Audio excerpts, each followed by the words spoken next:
Well, my friends, welcome to wherever we are. It's so foggy here, we don't even know where we are. Really?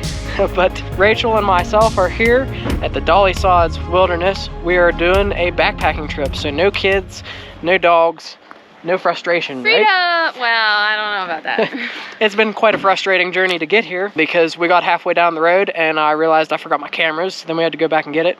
We got separated from our friends here. We've got with us Walter Zolna. Check out his channel for his take on this. And Day Hike Dave's back there. Somewhere around here, Bill from Maxim Outdoors is hanging out. He rode down in the truck with us. There he is, all bundled up. So we got quite the crew here with us today. We're excited to go see whatever's 10 feet in front of our face because you ain't gonna see much else right at this particular moment. We've adjusted our route.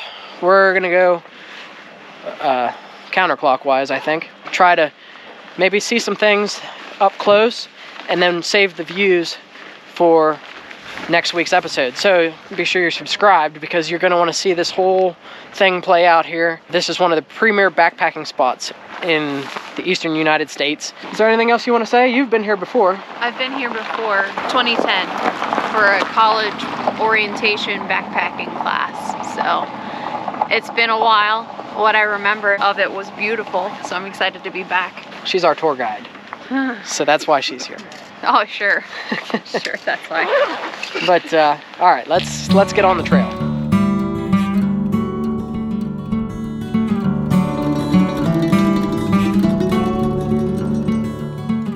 So friends, coming up here, like I said, we were separated and there were some other people separated as well. You want to be certain of a plan because there's no cell signal up here. There's absolutely zero. So it's important to have a plan and a meeting place, and it all worked out for us because we met where we planned. But you should know there's no cell phone coverage. We're starting here at the Bare Rocks trailhead. They do have quite a bit of these informational signs all over the place, so to help you kind of navigate, and maps and stuff like that included with that. Yep. So, and they ask that you register, so someone's got to register. Yeah, they want you to register that way. If you get lost or something, they'll at least know where you started and all that good stuff.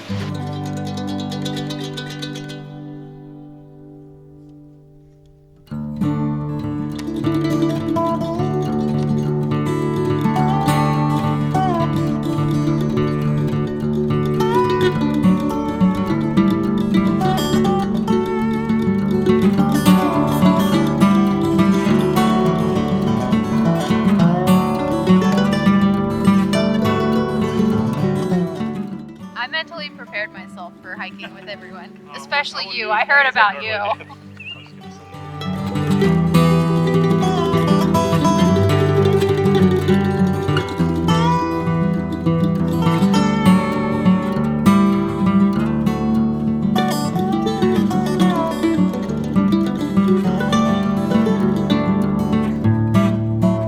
So we're starting off the trail here. Rachel found some deer tracks, so it'd be really nice with how quiet it is, which you pointed out. It's very quiet. We're used to noisy children and dogs and such. We are really hoping on this adventure to catch some wildlife for you in one way or another. That'd be pretty awesome. As you can see behind Rachel, the trail is definitely wet and muddy. You want good quality footwear for this type of hike, especially with all the rocks too. If you look behind her on the trail, it's full of rocks. We left Rocksylvania, but there's rocks in West Virginia too, I guess, right? Yeah. Shockingly enough, there's rocks down here. Well, look at the trees over that way. I don't know if they show up on camera through the fog, but I think those are dogwoods. Those look like they're dogwoods, yeah. I'm gonna hop over there and maybe see if I can zoom in on one, but they're really pretty.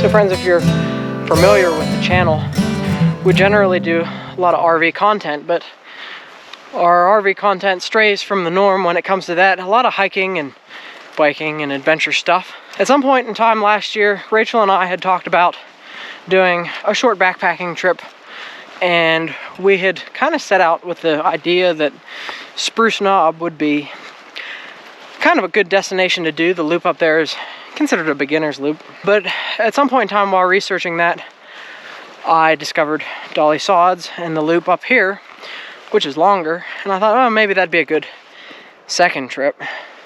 Well, as you can see, it's turned out to be our first trip. Rachel thinks it's funny. We plan things and then the plans change all the time. We would have done that over the course of 2 days, 1 night, versus this is 2 nights, 3 days. Then, of course, if you will remember, Bill and I did Minister Creek in the fall. Hooter. This is Hooter from Minister Creek. And how did we settle on Dolly Sods as an idea? Somehow it came up that we should do this more. Yeah, I think we were talking about the last backpacking trip that we did, and you kind of thought this would be a good idea, and here we are. Yeah. Slept on your couch last night, ate your breakfast, and even got a ride down. So what you said in the last video still rings true. I don't do anything. Just show up. He just shows up. Sometimes it's just me that shows up. Yeah. But yeah, here we are. So that's kind of how this trip came about, and you know, we're excited to do it. And so far, it's definitely meeting our expectations. So hopefully you're enjoying it as well. We're going to continue on with the trail here. We don't really know where we're going, but we're walking. In Walter, we trust. Yeah, Walter's kind of taken over the directions, which is fine, because he seems to know a ton about the area, so. Such a control freak.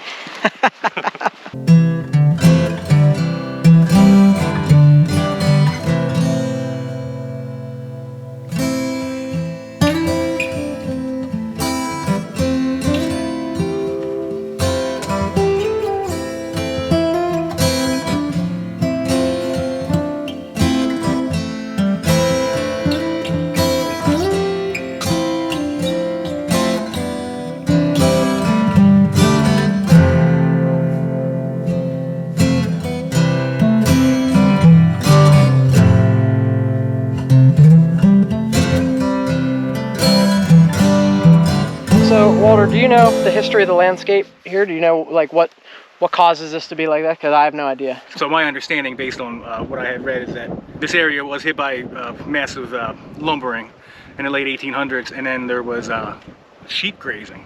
Okay. I believe the name Dolly Sods came from a family of sheep herders, the Dollys, that used this plains for grazing, and that helped keep the area open. Okay. I was suspicious that it might be grazing, but there you go. He's confirmed it. So look around us at how expansive the views are here. And if you look back that way, hopefully the camera's picking it up. It's a pretty amazing view from every direction around here. This place is just really awesome. I don't know where else for hundreds of miles around you're going to get this type of landscape, really. I can't. I've never seen anything like this except for Grayson Highlands, you know, which is farther south, right, and in the state of Virginia.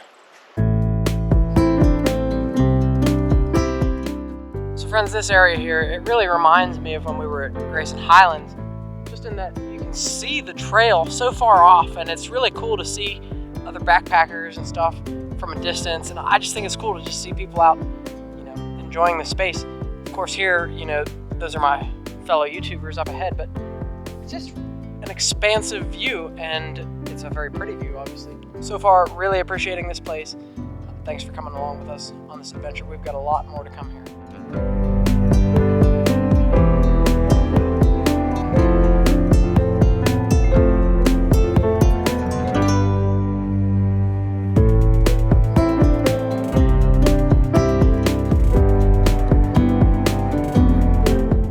So if you look around me here, friends, the scenery, it's very ever-changing and evergreen in this particular location.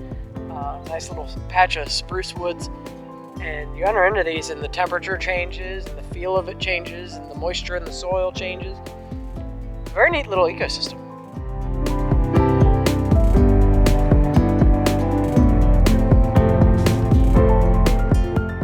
In various spots along the trail here, as you can see behind me, it's starting to open up into some views of valleys and mountains below. We're on the Raven Ridge Trail currently, so this obviously is a ridge, and there should be something interesting coming up. The lizard map shows a purple lizard.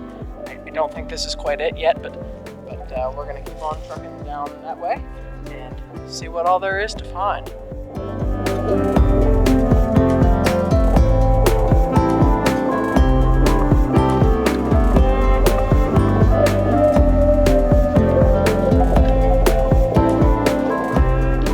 So friends, we took a quick break and ate some jerky and got some water and stuff, rehydrated, and just getting back on the trail now.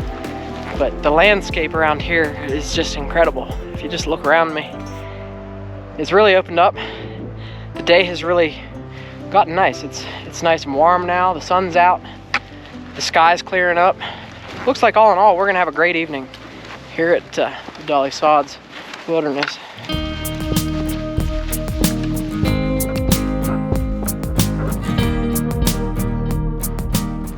Rachel's playing in the sandbox over here. What'd you find? Just sand. It feels nice. It's really soft.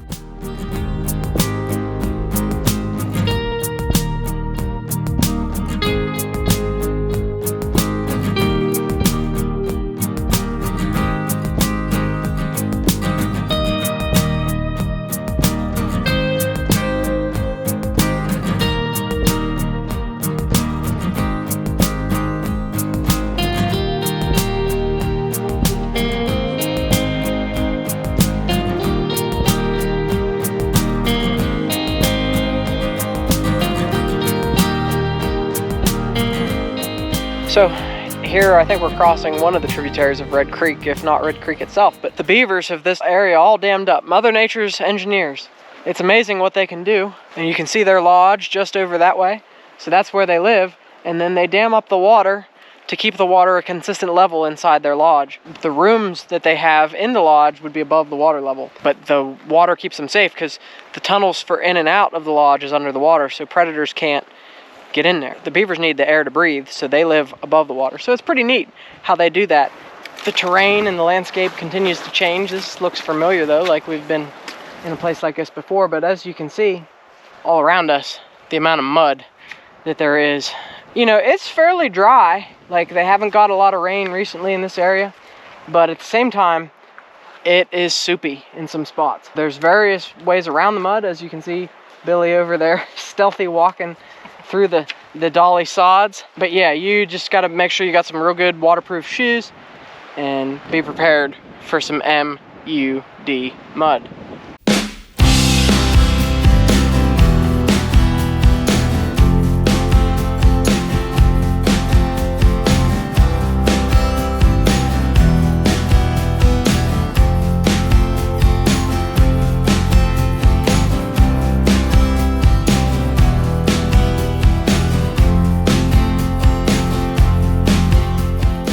We've made our way down this Blackbird Knob Trail. We kind of hung a left on it, and we're in search of a purple lizard that is supposedly down here just a short ways. Now, we've made our way into this amazing spruce tree grove here. Boy, it's amazing how everything changes when you get under these trees, and that's why they're so important to the ecosystem, friends. These little groves, they just provide a whole unique environment unto themselves. It's cooler. It's moist, and I mean the air smells completely different, and the ground is totally covered in moss, and it's just a sight to behold. Everything is so like lime green and lush right now because it's spring. I don't know if I've mentioned that this is currently the end of April, but just look at this landscape around me, and it's really something special. Yeah, we're just gonna walk down this way just a little bit and see where this little spur trail takes us. I hope it's something amazing, but honestly, the purple lizard could just be this little spruce grove here. And, you know, I'd be perfectly content with just that.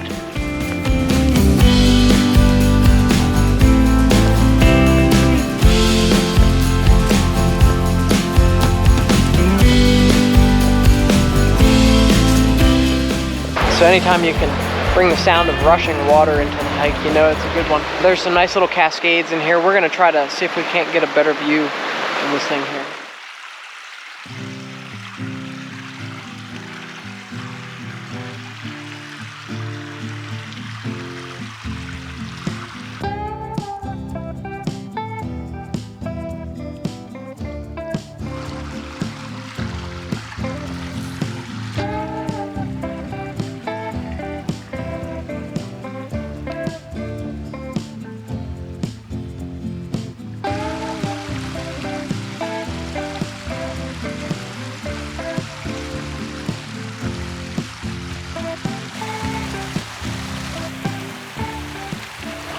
So I haven't quite figured yet what the purple lizard down here is, but look at this beautiful campsite. Got a beautiful fire pit, some stone chairs, and everything right on this creek. I was searching for a waterfall, thinking because it's on the creek that would be what I'm looking for.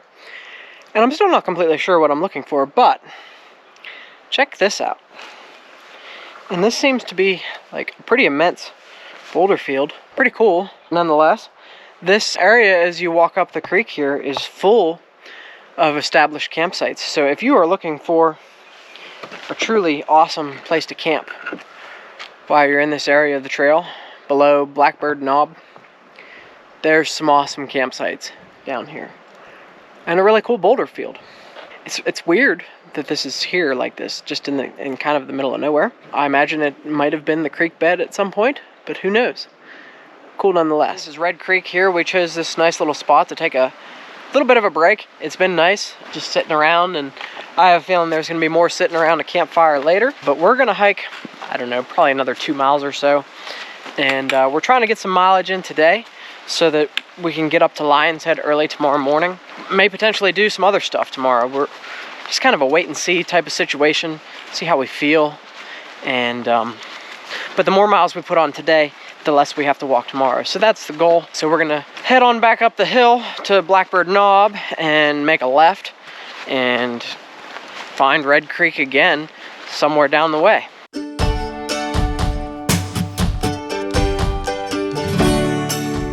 So friends, if the video you're watching looks like it's incredibly disjointed and the scenes are out of order or anything of that nature, it's not. This is real life.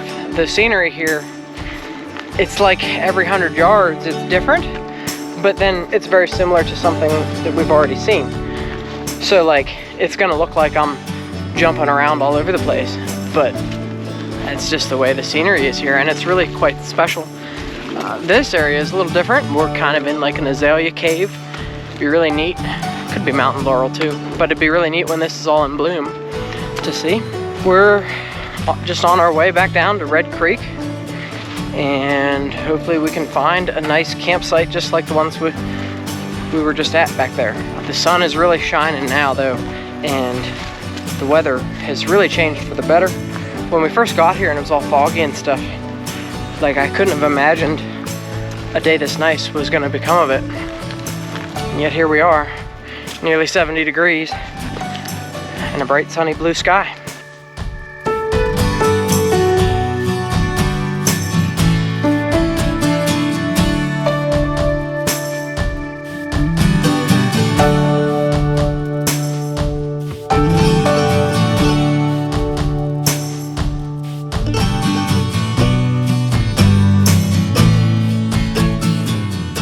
So just behind me is the trail, and it doesn't look like it from here, but we just descended down a extremely steep and rocky section, very difficult to walk down. And we've made it back to Red Creek, as you can see beside us here. Walter was just telling me, it sounds like there's a waterfall back there. And I said, maybe. And so as I looked, I realized how good his ears actually are, because there actually is a waterfall up there. So I'm gonna follow him and see if I can't get up to it.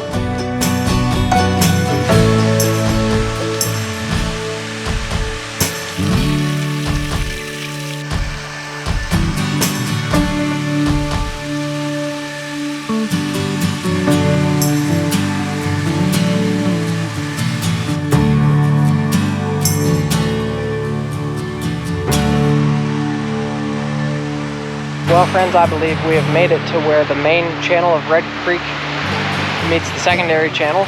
This, I believe they call the Forks. We're going to be following Red Creek downstream on the trail for a good ways, pretty much for the next like half hour or so until we can find a suitable campsite.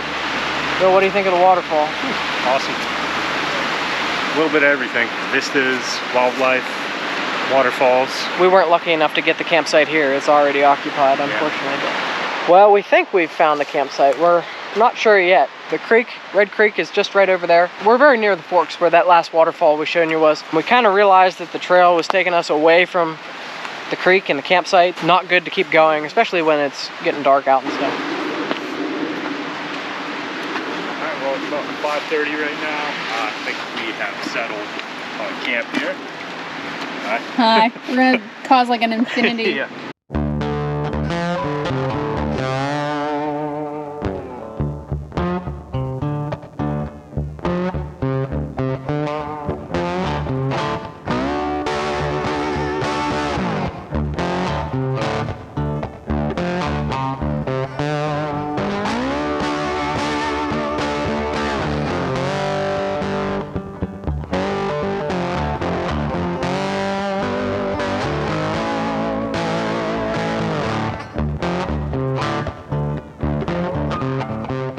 Decided that the best possible thing was to camp just right here.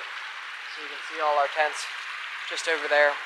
It's nice being so close to the creek, and the trail is going up on that hill up over there. It's too far up away from the creek and wasn't really going to work out for us. The campsites was dwindling. There's people in all the sites up that way. There's another site, looks like just over there. That looks like it would be interesting. Definitely some options around here. What a beautiful place though, what a beautiful spot to camp. And this whole day has just been awesome so far. We're up on the hill behind Bill. Bill's here, Walter's right here in the middle, and Day Hike Dave over there at the end. Dave, are we changing the name of your channel from Day Hike Dave to Backpacking Dave? Yeah, we might have to, huh? Because now he's doing more than just day hikes. He's out here for the long haul.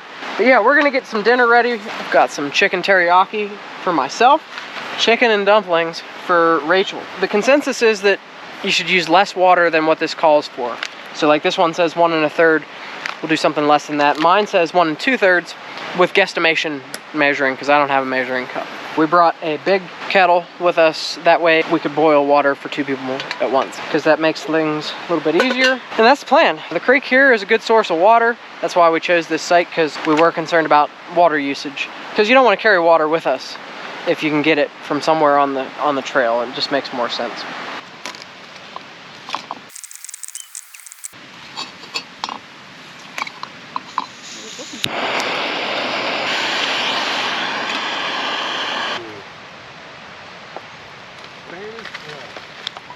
Is yours any good? Mm-hmm. Well, this one's full of peas, so nobody likes those.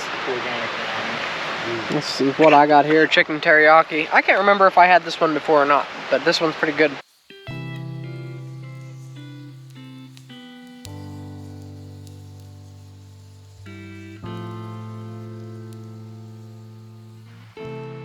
All right, so we have fire going and we're all just kind of hanging out here. Does anybody have some thoughts as it relates to the end of the day here? Good, bad, Great meets day. Expectations? Exceeded expectations. Crazy how the weather changed from all that fog in the beginning and how cold it was and how nice it got. Yeah, it was a good day. All those meadows, beaver dams, vistas, waterfalls. Can't beat it. Rachel, what do you think? It's a good day. I liked how it started out foggy. Dave, what were your thoughts? Oh, wow. What a diverse place. We've seen it all in one day. Yeah? It's funny. Words can't explain. I don't know if you did see it all, right? Well, that's it for this episode. We'll see you tomorrow morning. So that'll be next Thursday, 5 o'clock. Just like always, we're going to be going up to Lion's Head, which is like the premier view of the area. So you won't want to miss it. See you then.